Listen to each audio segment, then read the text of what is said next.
Disclaimer, this channel assumes you talk to your DM about literally everything. This is a communication game. The game literally doesn't work if you don't talk to each other. Anyways, let's start the video. There was a surprise announcement, and now there's a surprise ooh-ah. And there's a bunch of new subclasses, 8 of them to be specific. I'm a bit disappointed with these, but we're gonna take a look anyways. Welcome to Pack Tactics, where we love Spyro. Spyro turned me into a scaly when I was a kid. Kobold, why are you talking about Spyro? You'll see very soon what I mean. First, let's take a look at College of the Moon. No, this is not a druid subclass, it's a bard one. At level 3, they get 2 features. First, Moonshade Folktales. This is made up of 3 sub-features. There's Tale of Life, a subpar option to heal more HP. Tale of Gloam, which is pretty decent to get out of a tough spot. And last but not least, Tale of Mirth. This is very similar to College of Eloquence Unsettling Words, which allows the bard to make an enemy saving throw that would normally succeed into a failure instead. But this feature is a bit better. First, Unsettling Words requires a bonus action, while this feature uses a reaction. But Kobold, isn't using a reaction bad? What if I need to cast shield or something? Well, most of the time. Someone in the party needs to use a reaction to properly use Unsettling Words too. That brings me to the second reason. Unsettling Words will always be used on the enemy's next saving throw. Therefore, it's quite likely that someone needs to ready their action to cast the spell after you use your bonus action. So if not you, it would be them. Finally, you use Tale of Mirth in response to an enemy succeeding on a save. You never waste a bardic inspiration on a failed save. With Eloquence, you do that. So Tale of Mirth is quite a bit better. Bards, man. I feel like ever since Tasha's, they get away with a lot of crazy stuff. The other feature this subclass gets at this level is Primal Lorist. There's some useful druid cantrips. You can get Magic Stone. That's quite useful. Also, the skills are useful too. At level 6, they get Blessings of the Moonwells. At this point, you know my opinion about Moonbeam. Moonbeam is 4 squares and it sucks. Also, I think it's insane that they think 2d4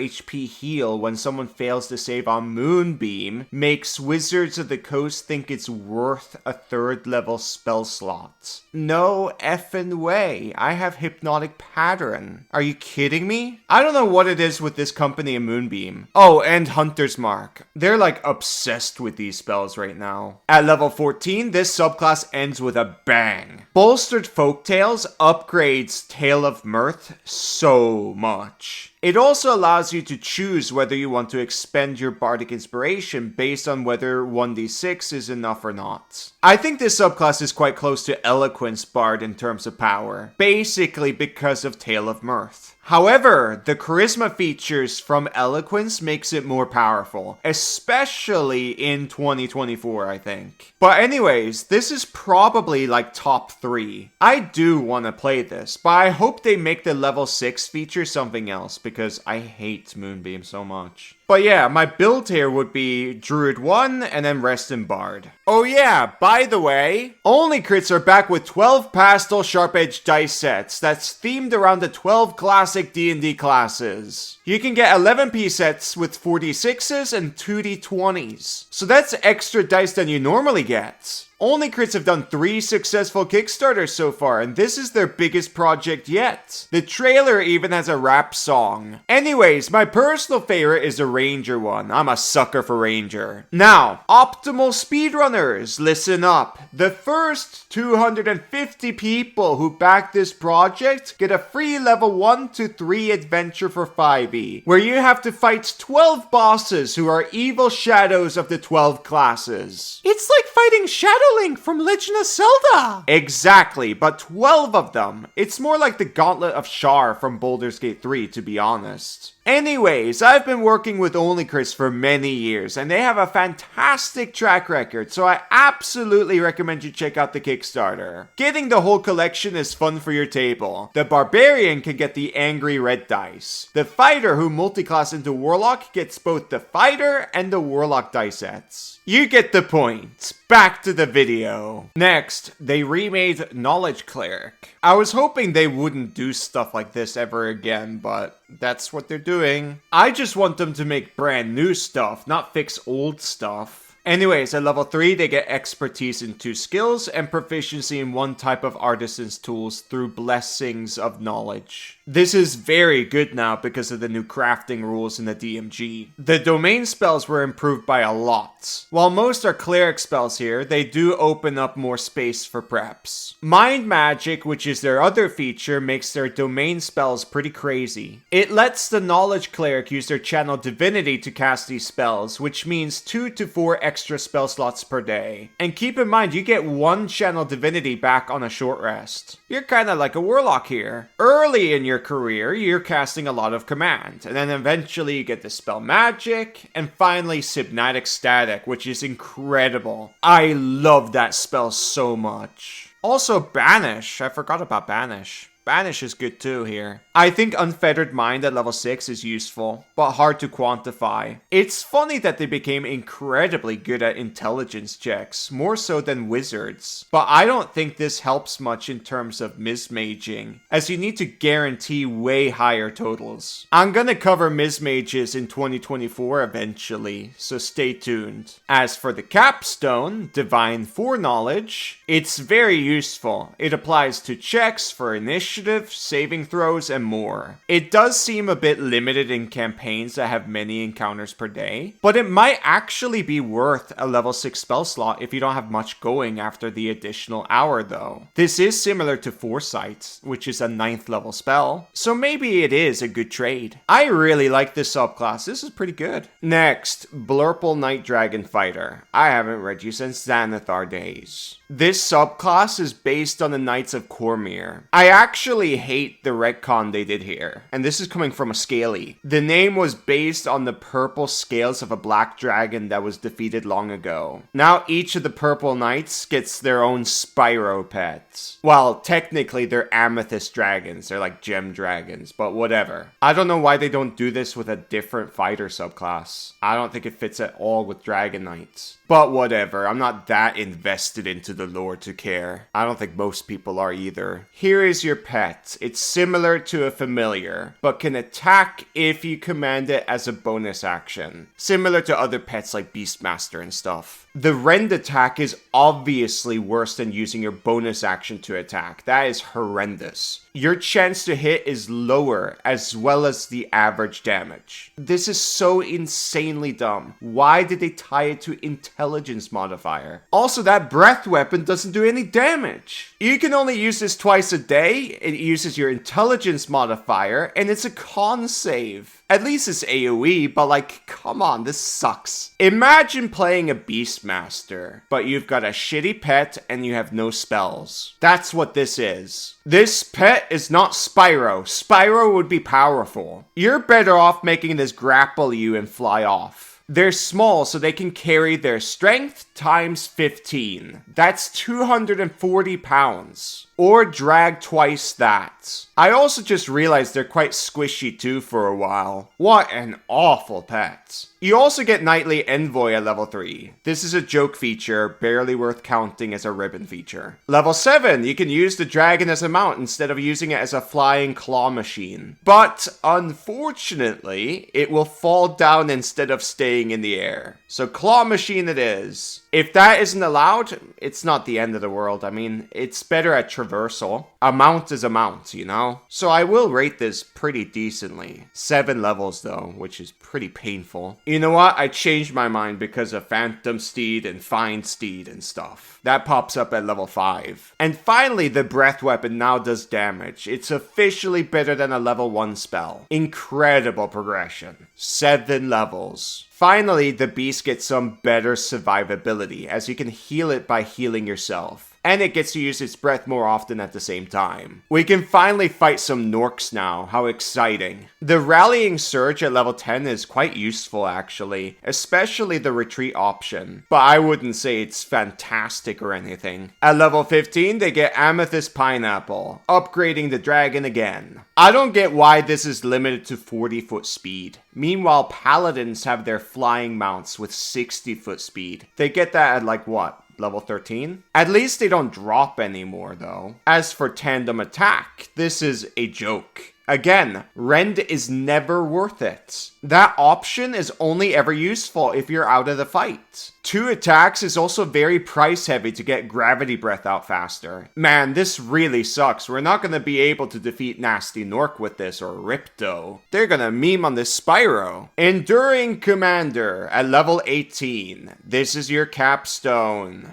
How incredibly enduring. This subclass is so awful. I recommend you play Drake Warden because you get better features. And you have spells. Next, Oath of the Noble Genie's Paladin. I'm a sucker for Genie stuff, and this is a funky one. Elemental Smite is pretty good when melee is good. Mostly because of Dao's Crush. The more melee there is, the better. Marred Surge is useful for AoEs like Spike Growth. Infridi's Fury is 2d4 fire damage, which is not very much. Genie's Escape is for mobility. Maybe you can use it to get to the spellcaster. I like the options. This is pretty good, but only when melee is good. If not, then this sucks quite a bit. The Genie spells here are fantastic. Mirror Image is a lot better in 2024. Phantasmal Force is great. Fly is of course outstanding. Conjure Minor Elementals is much better than any smite spell you have. And Contact Other Plane is a very useful information tool, which you can probably use just fine because of your aura of protection. Genie's Splendor is a joke. Just buy armor, like come on. And at higher levels you eventually get magic armor and stuff. The aura of elemental shielding at level 7 is really good, especially with the ability to change the type you and your friends resist. And this is with no action, so this is a very good paladin. At level 15 they get Elemental Rebuke, which sure can be clutch sometimes, but because you are often attacked multiple times in a round because of multi-attack and you just being in melee, the shield spell is often a better choice. The capstone at level 20, Noble Scion, is pretty good, I would say. 60-foot fly speed with hover that lasts 10 minutes, and Minor Wish is great to auto-succeed saves. You can give it to allies too if they're in your aura. This works on any d20 test, by the way. This is a very good subclass. I hope it gets stronger. Next is White Walker Ranger. At level 3, they get Frigid Explorer. It's better than Dreadful Strike from Fey Wanderer, and you get cold resistance. It's really cool that the resistances don't mess with the damage side either. This is pretty good. They also get Hunter's Rhyme, which, oh my god. Please stop with the Hunter's Mark thing. This doesn't make it good. That dinky little temp HP is whatever. If the party builds just a little bit around temp HP, this is just shit. I feel like whoever's writing these rangers is a redditor. They just can't let go of this Hunter's Mark stuff. It's so annoying. Their spells also just suck. Even the ones that aren't on the ranger spell list have very similar alternatives that are accessible to any ranger. So this is an awful list. Their 7th level feature, Fortify Soul, seems quite situational to me. When it's good, it's nice. But the healing is not strong enough to make it good generally. I wish the advantage on Frightened Condition lasted longer. 1 hour is really short. Chilling Retribution at level 11 seems bad to me. If the enemy is in melee attacking you, they don't have to move anymore. They're in melee. Range, well, they just range. You could take cover and stuff, but if you're getting attacked, then there's likely no cover. This, of course, does give them disadvantage, but they've got so many bad features that this just is not good. Frozen Haunt at level 15 is another Hunter's Mark feature. You have a mini Spirit Guardians, although it's 15 feet, which is pretty good. You gain immunity to cold, and you get immunity to multiple conditions, and you can go through objects. That AoE damage is way too little for it to matter at this level. And the other features are quite situational. At least the AoE emanation is kind of interesting, but Hunter's Mark. What an insanely boring subclass. Next, Scion of the 3 Rogue. This is based on the Dead 3, Bane, Ball, and Merkel. I love the idea of this subclass. This is awesome. We finally have a Murder Hobo subclass, but the subclass itself just... it's not great. You would think this Murder Hobo subclass would be designed for power gamers, but nope. And by the way, I don't think it does good fan service for the Baldur's Gate 3 players. But that's my opinion, we haven't even gone through the features yet. At level 3, this rogue gets Bloodthirsty. This increases the damage from sneak attack by about 30%, if we always have bloodied creatures to attack. I do think that's a bit too optimistic from me, but it's not a bad 3rd level feature. The second half I don't like as much, as the range is both limited, and this is only usable for melee rogues, which is a bad strat. Also, keep in mind that sneak attack is limited to once per turn, so you can sneak attack again with this. They also get Dread Allegiance, which gives them 1 damage resistance and a cantrip. Everyone is gonna pick Ball. Ball is also the best one. At level 9, you get that Cunning Strike option, which is Strike Fear. It's okay with range. It's a Frighten condition that forces a Wisdom save. It's a repeat save though. And you have like 1 or 2 attacks. It's better than Trip Cunning Strike, so I'm gonna rate it good. But at the same time, this takes 9 levels. Is it really worth the investment? No, I'm gonna rate it okay. Level 13, Aura of Malevolence. Look, random intelligence modifier is back. 10-foot emanation with tiny damage. I feel like you have to get a headband of intelligence to use this. But credit is due. It's nice that there's no saving throw attached to this. If there were, I would seriously cry. Out of all the features, I do think this is the closest to Baldur's Gate 3. Now, Capstone at level 17, Dread Incarnate. Battle Tyrant feels like a poor joke. Are we forgetting about Vex? Rogues can basically have always on advantage from level 4 and onwards if they pick up Elven Accuracy or nearly without. Sure, this can get you a higher theoretical DPR as you can use stronger weapons, but getting the enemy frightened is far from guaranteed. Murderous Intent is around a 14% increase to sneak attack damage without taking into account Bloodthirst. It's not that insane. At most, this is like 5 DPR, 10 with multiple sneak attacks per round. I don't know why they didn't do the obvious fan service here. If you finish the Dark Urge quests, you get Power Word Kill, which is perfect here. You're level 17. This is the murder subclass. Just give them Power Word Kill. 17th level is where everybody else gets it. Also, Larian's already done the work. You just copy the homework. Maybe change it a little bit, but not that much. Well, actually, Larian is really bad at explaining rules. Wizards are way better. But the work is done. It's so easy to appeal to fans. I love the theme of the subclass, but the subclass sucks. It's basically on par with the other rogues for the most part. Next, Spellfire Sorcerer, my bad. No, this isn't a Phoenix Sorcerer or anything. This is raw magic sorcerer. Spellfire Burst is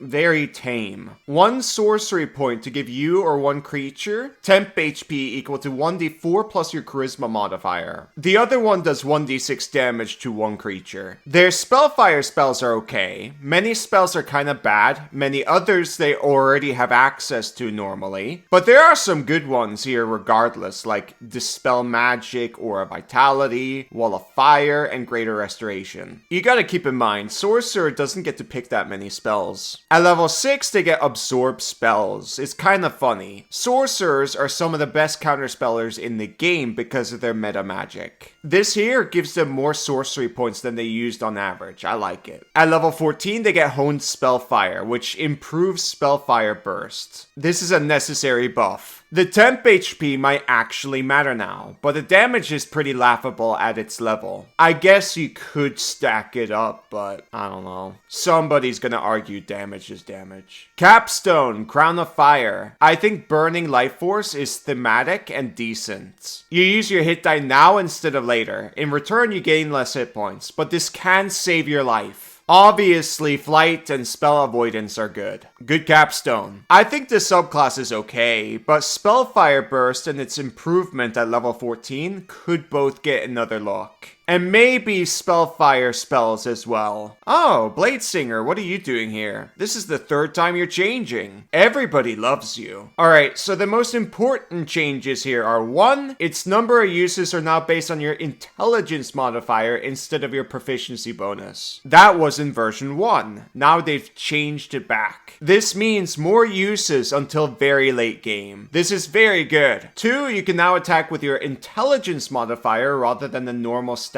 of a weapon. It's very cute, not an incredible buff or anything. Also at level 3, instead of training in light armor, they now get to use weapons as a spellcasting focus. It's useful, but I think you should still pick up Warcaster. Extra attack at level 6 was slightly changed. You can't use cantrips from other classes anymore. Rip Hexinger, you were really fun to play. A little bit of a meme, but still very effective. Hex Valor is now my new best friend. This is not a huge nerf, I don't actually care that much, but it seems a bit unnecessary. I have a feeling that people are gonna be mad. Song of Defense is the same. As for the capstone, Song of Victory, it's been made a lot more useful. It's not gonna be an incredible amount of DPR though. In the past, this feature was kinda stupid, so I'll take it. I like this subclass, it's Bladesinger, come on. But I do have 2 comments. This Bladesinger has indirectly become worse because of the new DMG. Magic armor is more common now, and not being able to use armor properly can be quite painful. Stuff like Bracers of Defense makes Bladesinger quite strong for a while, but eventually it just can't keep up with an armored wizard. You could play Turtle though for AC, but I'm not really too keen. Even though I'm a Scaly, I'm not really a Turtle enjoyer. I don't know if there's much Wizards of the Coast can do about this, but I thought it would be worth mentioning. And then the second comment is weapon masteries. I feel like it at least needs 1. But anyways, like, this is a wizard subclass. It will be fine. You're playing the best class in the game. You're a full spell progression gish. Like, come on. Overall, this UA does have some hits, but quite a bit of misses. I do like the flavor text for some of these. Normally, I ignore them. But here, they were more interesting than normal. Like, reading Scion of the 3, I was like, what is that? Oh, Dead 3. Baneball and Merkle. That is cool. But anyways, that's everything I wanted to say today. End of video. Guys, check out the Gator dice. Don't they look cool? There's also going to be Kobold dice as well. They will be on backer kit in March, so stay tuned. Link in the description. Anyways, if you like this video, please like, comment, and subscribe. Thank you for watching. Bye-bye.